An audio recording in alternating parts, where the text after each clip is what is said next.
Dan itu artinya aku simpulin selama kurang lebih 4 jam aku main bulu tangkis sama hantu. Aku masih benar-benar gak nyangka ngalamin kejadian mistis. Dan itu terjadi secara bertubi-tubi, beruntun. Awas, di belakang.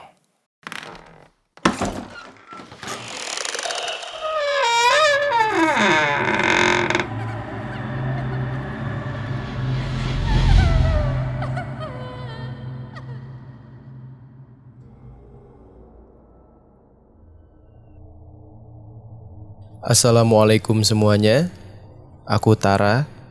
Kali ini aku pengen banget ceritain pengalaman hororku supaya di zaman yang serba canggih ini kita bisa tetap aware sama hal-hal yang memang seakan itu semua terlupakan.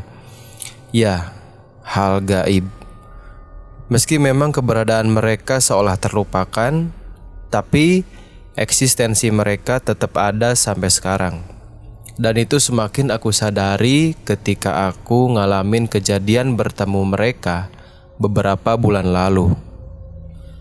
Aku ini seorang karyawan swasta yang bekerja dari hari Senin sampai Jumat. Pekerjaanku ini emang agak nguras pikiran banget sih. Tapi itu semua selalu bisa terobati sama salah satunya sama agenda kantorku yang rutin ngadain bulu tangkis setiap Jumat malam sepulang bekerja. Aku sendiri udah gak canggung main sama teman sekantorku. Lewat rutinitas itu juga jadi alasan kenapa aku bisa lebih akrab dengan mereka dari awal aku direkrut sebagai karyawan 1 tahun lalu. Bisa dibilang aku punya teman baik dari divisi berbeda, Kiki namanya. Aku deket banget sama dia. Waktu jam istirahat pun kami sering makan bareng. Mungkin hal itu dipicu oleh latar belakang kami yang sama, yaitu sama-sama mantan atlet silat. Gor tempat kami selalu bermain bulu tangkis tak begitu jauh dari kantor dan bisa diakses dengan waktu sekitar 5 menit kalau pakai motor.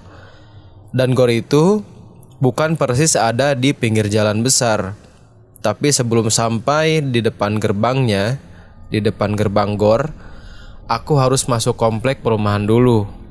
Baru di ujung komplek, gor itu berdiri megah, yang di sekelilingnya dikelilingin sama pohon-pohon cemara lilin. Seperti yang aku bilang tadi, kantorku rutin ngadain bulu tangkis setiap Jumat malam sepulang kerja. Jumlah orangnya emang berubah-berubah, soalnya banyak di antara orang-orang yang ikut harus tugas keluar kota. Beda sama aku, kalau aku orang yang kerjanya cuman di tempat dan sangat kecil kemungkinannya buat keluar kota. Jadi aku orang yang hampir gak pernah absen buat main bulu tangkis, sampai di mana aku harus mengalah sama keadaanku yang tiba-tiba drop di hari Minggu. Hari Senin aku paksain kerja, dan hasilnya hari Selasa keadaanku makin buruk. Jadi aku putusin untuk istirahat 2 hari, Selasa sama Rabu. Tadinya di hari Kamis aku mau masuk, tapi berhubung masih berasa agak pusing sedikit, aku minta cuti sehari lagi. Di siang hari di hari Kamis itu, aku dapat telepon dari Kiki. Dia bilang kalau main bulu tangkis minggu itu digeser ke Kamis malam atau malam Jumat.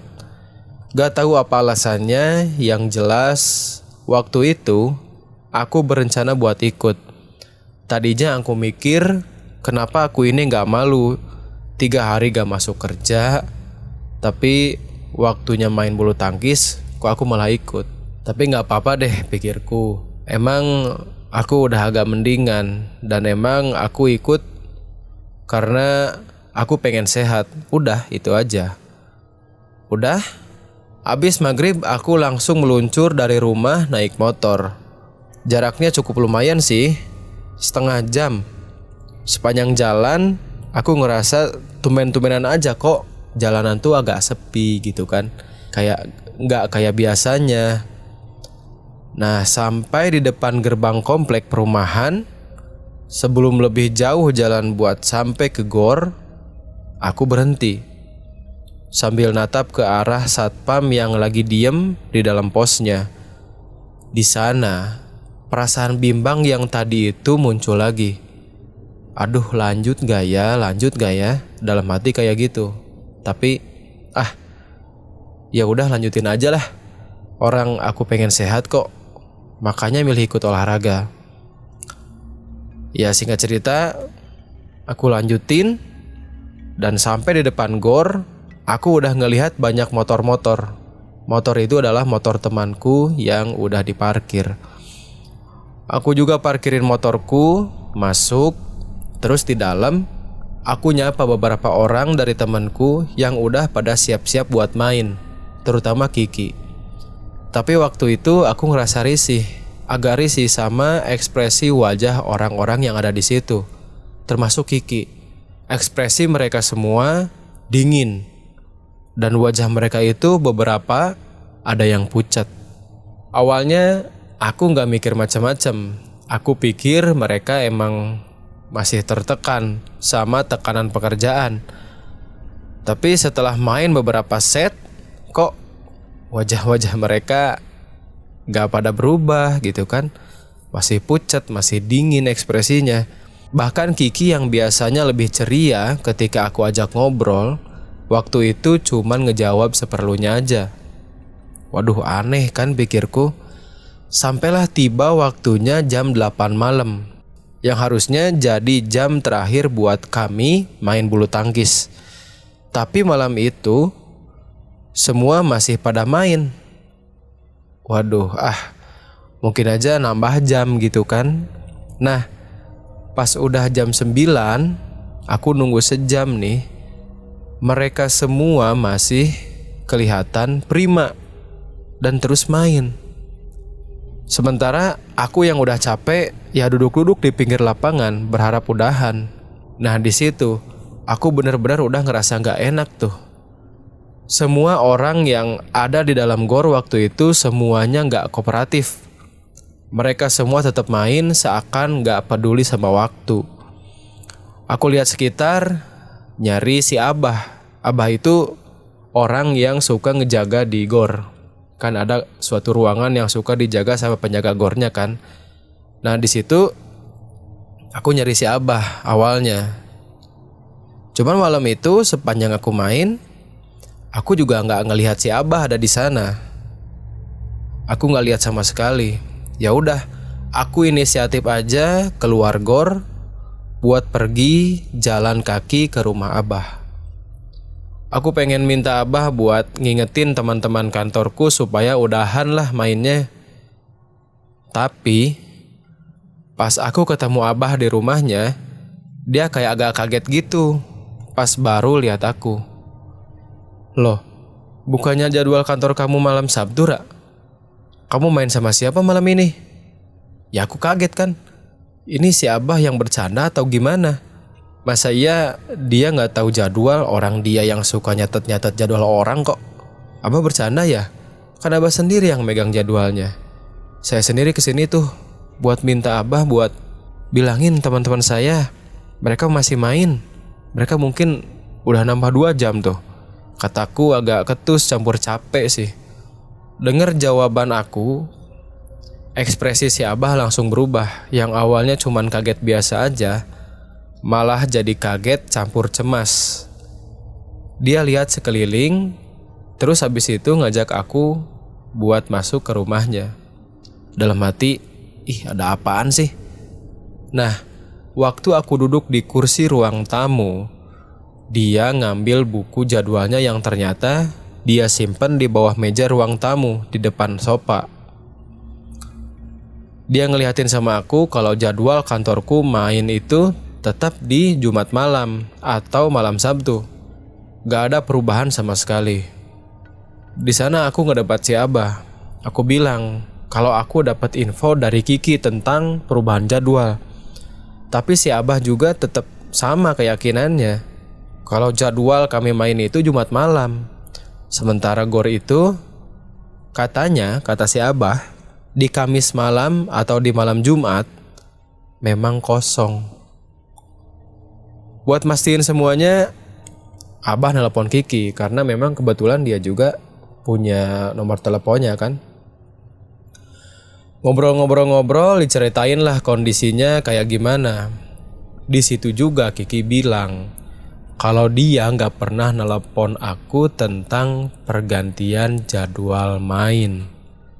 Wah, di situ aku langsung keringat dingin karena dari nada bicara si Kiki di telepon, gak mungkin juga kalau dia bohong. Sama juga Abah yang dari tadi kayak kelihatan bingung sama gelagat aku dan sangat serius ketika dia bilang malam Jumat keadaan gor itu kosong. Abah juga mastiin kalau gor itu dalam keadaan terkunci. Dan itu artinya aku simpulin selama kurang lebih 4 jam aku main bulu tangkis sama hantu. Aduh, gak tahu lagi harus ngomong apa. Aku pamitan sama si Abah buat ngambil tas sama motorku yang kutinggal di gor. Tadinya aku pikir paling juga di parkiran itu cuma ada motorku sendiri kan. Masalah tas sih rencananya baru besoknya pas emang ada jadwal aku ambilnya. Tapi ternyata perkiraanku itu salah besar. Pas aku jalan hampir sampai ke parkiran gor, di sana aku ngelihat motor-motor temanku itu masih ada. Dan yang lebih ngebuat aku nggak mau ngelanjutin langkah adalah di dekat motor-motor itu ternyata orang-orang yang nyerupain teman-temanku itu udah berdiri mematung. Mereka kompak ngelihatin aku pakai tatapan kosong. Dan di sana aku lihat ada Kiki yang natap aku sambil senyum menyeringai. Aku langsung lari ke arah gerbang komplek. Tapi sampai di perempatan, aku ketemu sama salah satu satpam yang lagi naik motor. Seketika itu juga aku minta tumpangan buat ngejauh dari gor angker itu. Di sepanjang jalan, satpam ini nanya ada apa sama aku. Setelah aku ceritain, dia jawab, "Iya, emang Kang, gor itu kalau malam Jumat suka kedengeran orang lagi main, padahal tutup loh. Sama pernah saya ngelihat langsung banyak shuttlecock yang terbang-terbang kayak dimainin gitu Kang." Waduh, bener berarti kata si satpam. Sampai hampir di dekat pos, aku turun gak jauh dari pos. Karena katanya si satpam tadi mau patroli lagi. Tapi pas aku duduk di teras pos, ada yang negur, yaitu si satpam yang satunya lagi. Yang waktu aku berhenti di gerbang gara-gara bimbang, aku ngelihat dia lagi diem. Dia negur, "Loh, Bapak ini yang tadi kan?" "Iya, ada apa Pak?" Aku bilang. Terus dia bilang, "Bapak ini tadi saya panggil-panggil kok gak nyaut sih. Tadi saya panik Pak dan mau ngasih tahu kalau Bapak lagi ngebonceng pocong." Waduh, makin merinding aja tuh aku di situ. Perasaan tadi aku nggak ngedenger ada yang manggil kok. Terus dia nanya lagi, "Terus Bapak ini sama siapa kesini? Kan tadi bawa motor." Ya aku jawab, kalau aku bisa sampai sana, sampai pos itu diantar sama satpam yang satunya lagi. Di sini ada hal terakhir yang ngebuat aku mikir kalau itu tuh nggak masuk akal. Karena ternyata satpam yang satunya lagi yang ngantar aku tadi, itu dia nggak masuk kerja karena dia sakit demam. Dan kenapa dia bisa sakit? Ternyata dia sakit gara-gara ngelihat shuttlecock terbang-terbang sendiri waktu patroli di daerah gor. Dan gak sengaja ngelihat pintu gor ngebuka sedikit. Habis cerita itu, aku minta istirahat sebentar sama si satpam tadi sebelum aku mesen ojek online buat pulang. Aku masih benar-benar gak nyangka ngalamin kejadian mistis. Dan itu terjadi secara bertubi-tubi, beruntun. Besoknya aku masuk kerja dan cuman Kiki aja yang tahu kejadian yang aku alami. Sementara di malam harinya, sebelum semuanya pergi ke gor, aku duluan minta antar Kiki untuk ngambil motor dan tasku sekalian yang tertinggal di dalam gor. Kiki yang ngelihat kenyataan itu cuma bisa geleng-geleng kepala. Dia juga nggak bisa ngomong apa-apa sama apa yang aku alami.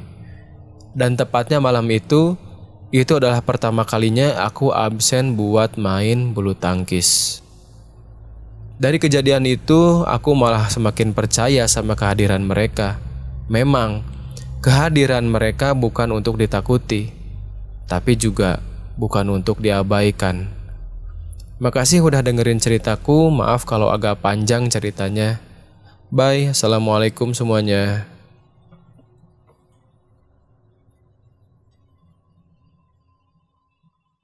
Awas.